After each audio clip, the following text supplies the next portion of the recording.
अस्सलाम वालेकुम दोस्तों, कैसे हैं आप सब लोग। उम्मीद करता हूँ सब लोग खैरियत से होंगे, अपने अच्छे से ख्याल रख रहे होंगे। मैं हूँ आपका होस्ट राशिद रशीद। तो खबर कुछ इस तरह से 2 दिन से बड़ी कंट्रोवर्सी चल रही थी एक स्पेस के अंदर। जो मोहम्मद आसिफ पाकिस्तान में फॉर्मर जो फास्ट बॉलर थे, उन्होंने थोड़ा उल्टी सीधी बातें कर दी थी पाकिस्तान की फास्ट बॉलिंग लाइनअप के बारे में, बाबर आजम के बारे में। उन्होंने बोला कि मैं बाबर को मैं आज भी मिडन आवर T20 में करवा सकता हूँ और बाबर आजम को मैंने ही सिलेक्ट करवाया था। तो उसके ऊपर उनके वालिद साहब जो मोहम्मद आजम साहब हैं, तो उनका भी रिएक्शन आ गया। उन्होंने उसके ऊपर एक बड़ी स्टेटमेंट जारी कर दी, अपने इंस्टाग्राम पर उन्होंने पोस्ट किया है।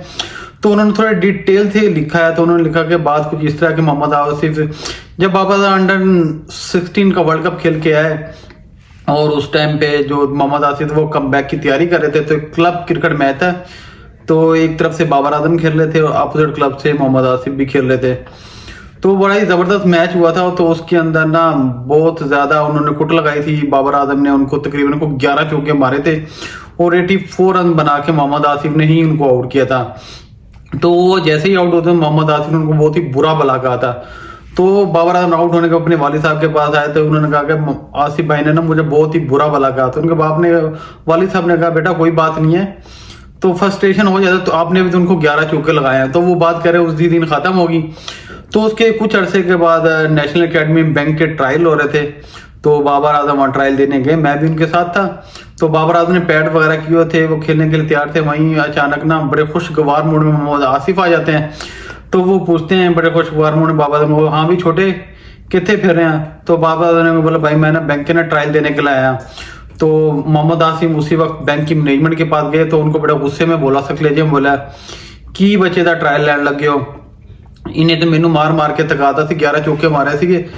तो अब यानी कि उन्होंने कहा कि आप क्यों बच्चे का ट्रायल लेने जरूरत ही नहीं है, इन्होंने मुझे भी 11 चौके मार मार के थका दिया था, तो आप इनका नाम लिख लें, ये आपका बच्चा ना बहुत बड़ा काम आएगा। तो उनके कहने पे तो बैंक ने फौरी उनका नाम लिख लिया था। तो फिर बाबर आजम के वालिद साहब कहते हैं तब 16,800 रुपये बाबर आजम की सैलरी लगी, तो जिससे हमें बड़ी सपोर्ट मिली। फिर बाबर आजम ने और मेहनत की, तो आज वो सुपरस्टार बन चुके हैं।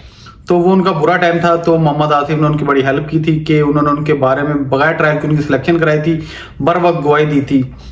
तो साथ ही उनके वालिद साहब का कहना था कि मोहम्मद आसिफ ने हमारे साथ पास में बहुत ही अच्छा वो किया था, तो हम उनका एहसान कभी नहीं बोल सकते। अगर उन्होंने उल्टा सीधा बाबर आजम के बारे में बोल भी दिया तो कोई बड़ी बात नहीं। अगर कभी ऐसा मौका आया भी कि दोनों आमने सामने हुए, तो बाबर आजम खुशी खुशी उनका मेडन आवर खेल जाएगा, तो कोई इतनी बड़ी बात नहीं है। तो अच्छी बात यही होती कि आप किसी ने अगर आपके साथ एहसान किया भला किया तो बर वक्त आप गवाही दे, ना कि आप टाल मटोल किए। तो इसके साथ ही लोगों का भी रिएक्शन आ रहे हैं कि आजम साहब की इज्जत और बढ़ गई है कि उन्होंने एक्सेप्ट किया कि मोहम्मद आसिफ ने पास में उनकी बड़ी हेल्प की है। तो बाबर आजम के सिलेक्शन में उनका बड़ा ही कलीदी रोल था। तो लोगों ने भी चीज़ को अप्रिशिएट किया कि वो इतने बड़े बाबर आजम के वालिद हैं, वो सुपरस्टार बन सके, मगर उन्होंने अपना एहसान नहीं बोला, चीज़ें नहीं बोले। अगर मोहम्मद आसिफ ने कुछ उल्टा सीधा कह भी दिया या कुछ कह भी दिया तो उन्होंने कहा ऐसी कोई बड़ी बात नहीं है, कोई कह दिया तो कोई मसला नहीं है। तो उन्होंने नागवारी का इजहार नहीं किया। तो उन्होंने कहा वाकई हमारे पास में बहुत एहसान था इनके, तो हमें वो चीज़ें याद हैं। तो लोगों ने भी इसके ऊपर एक अच्छा पॉजिटिव रिएक्शन दिया कि बाबर आजम के वालिद साहब ने बहुत ही पॉजिटिव बात की है। तो उसके साथ उनके वालिद साहब ने कहा कंट्रोवर्सी यहीं ख़त्म होनी जानी चाहिए कि जो आप बैशिंग कर रहे हैं, जो लोग बुरा भला करें मोहम्मद आसिफ को, ये चीज़ें ख़त्म हो जानी चाहिए।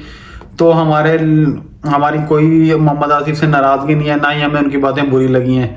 तो लोगों से भी उन्होंने यही अपील की है कि ये चीज़ यहीं ख़त्म कर दें। तो हम भी ये चीज़ यहीं ख़त्म करने लगे हैं। तो अगर एक बंदे ने कुछ बोल दिया है तो हो जाता है इंसान से, इंसान खताओं का पुतला होता है। तो हमें भी ये बात यहीं ख़त्म कर देनी चाहिए। तो दोस्तों अगर आपको हमारी वीडियो पसंद आई तो हमारे चैनल को जरूर सब्सक्राइब कीजिए और बेल आइकन का बटन दबाना मत भूलिएगा। अभी तक के लिए अपने होस्ट राशिद रशीद को इजाज़त दीजिए। अल्लाह हाफिज़।